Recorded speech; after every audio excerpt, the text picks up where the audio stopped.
Hi everyone, this is Ted Kim, recording for my final project Exposition for Predictive 480, the leadership class for 2016 summer course. Um, Moving on to my second slide. Moving on to the slide, I just want to give everyone an introductions and background as to where my projects are in the business situation and how it came about. So let me just give you an example of a situation where I'm in a hypothetical situation where my project is in. So imagine that I'm working for a large global bank like Big Four bank in the United States, and I'm trying to develop and launch a new product in order to boost revenue and grow customer base for the bank. The business background is that the economy has observed a or experienced a a very low interest rate and actually a zero interest rate environment quite some time, and the bank has been challenged to survive because they couldn't make much of a profit from the zero interest rate environment where the spreads are thin.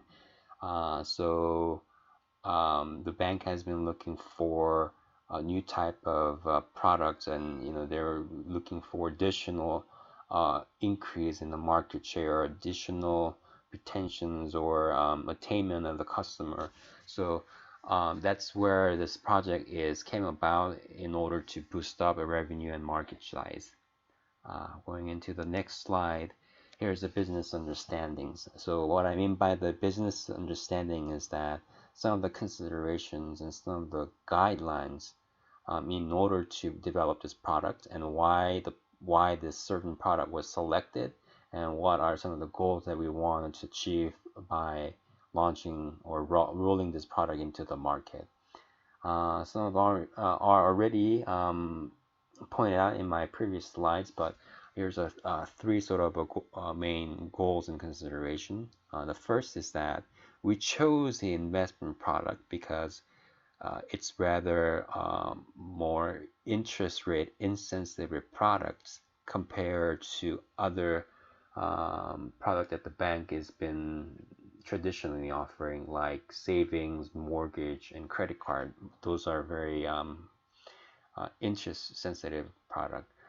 The second goal or the consideration is that we need to grow new customer base. I mean, especially the emerging and young working population for their long customer life values. I mean, specifically, we wanted to capture the Generation X, those young people who are just entering into a workforce and continue to be the major chunk of our working force for the times to come.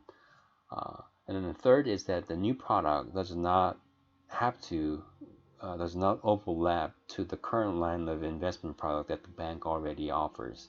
So this makes the needs for a creation of a new innovative product to roll out into the market. That's business understanding. Um, so out of that understanding, what we came out is crowdfunding. Um, so what is a crowdfunding? So the crowdfunding is a investment concept where many individuals pull their small money together to invest in a project for their common goals and interests. It's a pioneering market in a sense where no traditional large bank has explored before, and its potential can be big for the following reasons. The first is that there's a shift in demographic, and younger generations are more familiar managing their financials and investment through social network. And crowdfunding is stemmed right from the core concept of a social network. So we think we could leverage uh, those new demographics, certain characteristic, uh, and then we were able to capture them through our this crowdfunding concept. The second is that it offers a very unique channel for the bank that could strengthen to deepen the customer relationship by cross-selling the product.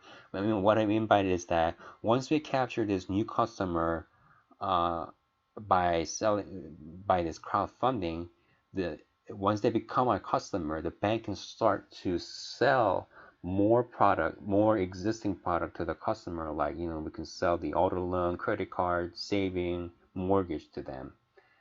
Um, that's what the second number two was. And then number three, the bank can generate income from underwriting, capital funding, and investment management via crowdfunding. So basically, what this is that what this says is that the crowdfunding on its own has ability to um, raise the revenue for the bank. Okay, moving on to the next slide is the business challenges. So um, so here I try to list out some of the challenges that the challenges with moving ahead with this project. So the crowdfunding model is a new and trendy investment model where it sets apart from the traditional investment product that the bank has been offering. As a traditional company with a global presence in the market, this particular business model poses a big reputational risk and then headwind from the traditional business units and executive. And I'll discuss a little more about this leadership in this matter in leadership in the next slide, in the coming slides. And the other challenges may include the first, the product scalability, that is to bring out the product available to the global customer, customers and globally. The second is that the legal and market risk, that is, there has not been a truly global launch of this such product in the market history, so we're sort of the first crowd. We're in the front line of a opportunity and then risk. And a third is that the talent acquisitions, and fourth is the technologies. Moving on to the next slide. So here are some of the leadership challenges or leadership style that we wanted to adopt during this project in order to overcome some of the challenges that we discussed in the previous slide. Is that we wanted to adopt a transformational leadership where since our project is about launching a new product, we need a highly motivated and inspirational environment to create a game changer in our landscape. So we need to create an environment where people feel proud of their work for being a pioneer, innovator, and a strong sense of ownership. And we thought the transformational leadership is well suited for promoting those environment. And also we adopted to use a skill approach leaderships. Again, our product is first of its kind for the company, where it emphasizes on creativity and innovation. Thus, we decided to use strong skill approach leadership style, where it is often characterized in a startup environment for spearheading and having a strong tenacity. It's a leadership style.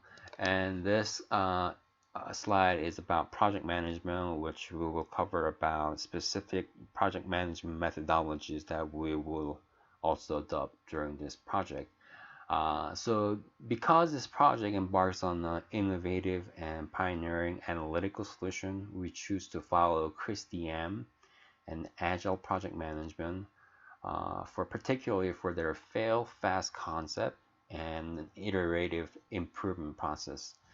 My project plans are attached in the next slide, and the project will follow the CRISP-DM phases that are listed in here, step 1 through 6. That is business understanding, data preparation, modeling, evaluation, and deployment. So we come to my project plan slide. again, it will follow the Christian project plan. This is a snippet of my project plan. I borrowed the idea from Professor Truly's video, sharing about some other students' work. I embedded my project plan in this slide in the PDF. So once I click this icon, it opens up my project plan. So again, this has a project phase from understanding business units, data understanding, data preparation, those 6 steps that we discussed in the slide. And column next to the project phase is our specific tasks that are related to the phases, such as, like, for example, this is set an objective, identify the stakeholder, identify the business success criteria, and so forth. And for each task, there is a resource allocated, or identify the resources that are required to achieve the task or complete the task, and then durations in days that are listed to complete the task, and any dependency that are related to each of the tasks. And the column next to risk is a risk. We did some risk analysis as to what risks are associated with each of a task. And then the last is a success and completion column. Basically, this defines what defines as a completion of the task, or what are the deliverable of this task. So it lists out all these columns for each specific task for review. And that was my last slide, and this will conclude my presentation slide over expositions. Thanks everyone for listening.